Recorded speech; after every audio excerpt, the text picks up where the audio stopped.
Hey guys, Francois with Mass Project. Last video on the Z28, like I said, we were gonna talk about the tail panel and the underbody of the car. So let's have a look at this now. So, like I said, all the rear of the car was in there. The bumper, tail light, spoilers, everything was removed. Let's open this trunk. Okay. So we had to reinstall the tail panel on it. All these over here were removed. Easy, gonna get it done? Yeah. All right. So this panel here was not able to find a new one, so I had to salvage this one here. This part right here to this end was replaced brand new. This I had to salvage from the old panel. Same for the latch. So let's lift the car and have a look under.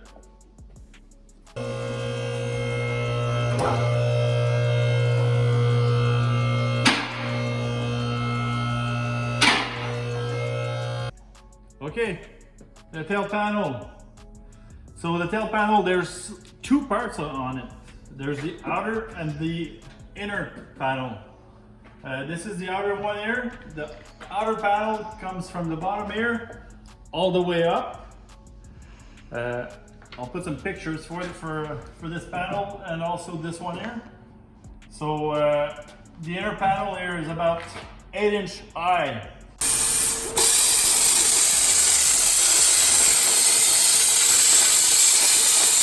So that's the inner panel right here. So you see here, there's about 3-inch thickness for this part. And it comes from this end to over here. I'll get a picture of this here. So this part was really hard to find in the early 2000s. I finally found it in about 5-6 years ago. It was available on aftermarket. And we were able to salvage the old fuel tank. So what we've done for the rear of the car, when everything was removed on it, we sandblasted the rear of the car that was outside.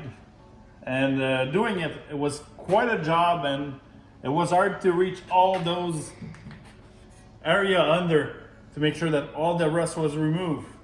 So what we did is we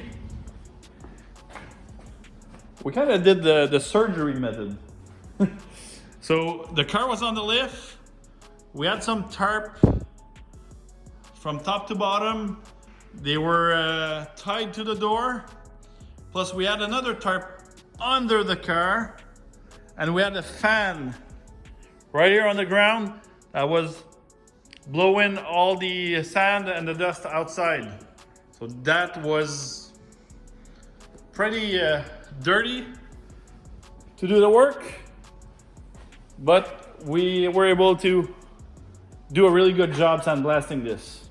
Once everything was clean, sandblasted, what we've done, we've used this zinc weld through zinc coating for wherever we were in need of welding.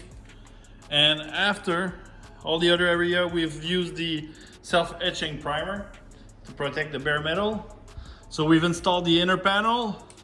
Once this was done, we've sandblasted again, and we did the same thing, the weld through and the self-etching, and we installed the tail panel and we welded everything. Once everything was welded and grinded, we did the sealer on the side and top and inside the trunk. We'll lower the car. We'll get to see inside shortly. And the floor, the fuel tank, it was all good. This was nice to save this for now. Still, I have a brand new gas tank and straps for the car.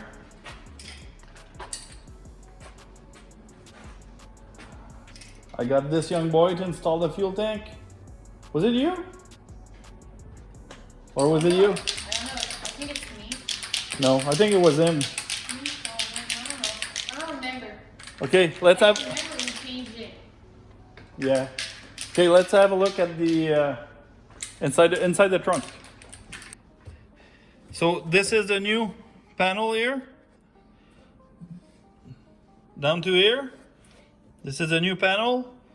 So that's part of the old trunk. So we sandblasted everything before welding.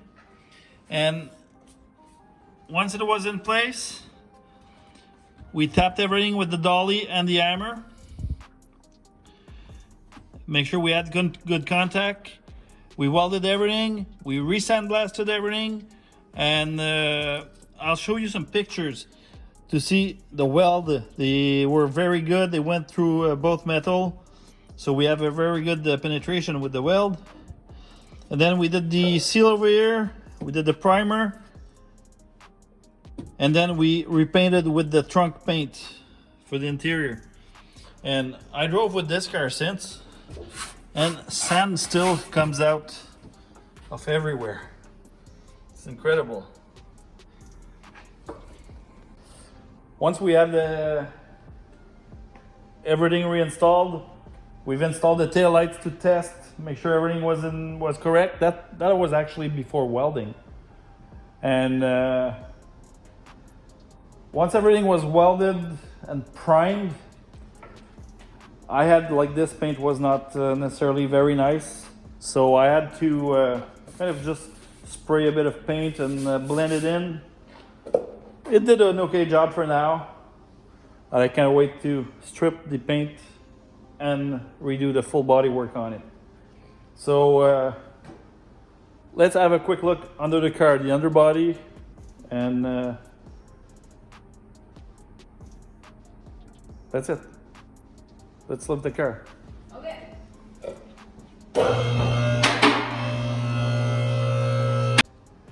All right, that's pretty much it for the tail panel. Let's go under the car right now. So, like I said, the tank, we were able to save the tank and the strap. Still, I have a brand new one with new straps. Only thing we had to get was the hardware for the suspension here. I had to replace this one here. It was broken. The suspension bumper here was non-existing on this side, and the other side was like hanging, barely hanging there. The exhaust, we had to patch it. Yeah, look at this. We had to patch the exhaust. And there's 4 of these. And that was just to get the plate. I have a brand new exhaust, dual 2.5 inch from front to back. There are in boxes here. Like here, the muffler. I had to put some sealer there. Those are 25 plus years old.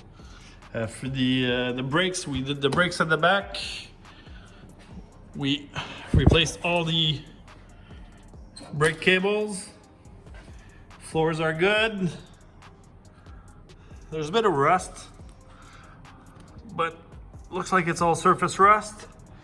Other than this, there's nothing for the floor. We had to add this. Yeah, the converter. Yeah, the converter. Yeah, we had to replace this. Well, not replace. There was no converter in place. So to get the plate, they said I need to have a converter because it came with a converter in '81. So I got this on Amazon. It was like $25 open box. That was perfect. It does the job. And other than this, it's leaking oil. So what? Engine and transmission are coming out, and it's a full rebuild for both. And suspension. Front suspension, I had to change those links. Everything in front here, I'll replace all the components, remove everything, and I'll powder coat everything. Brakes are new. I have 4 brand new tires on it. So that's, oh, look at this. 98 something. That's probably from when the car was built in 1981. They do this at the factory, put some codes. So it's original from the 1981. So that's pretty much it for today. Don't forget to like, share, subscribe. We'll talk to you next time. Next video, it's gonna be the interior of the car. See you soon.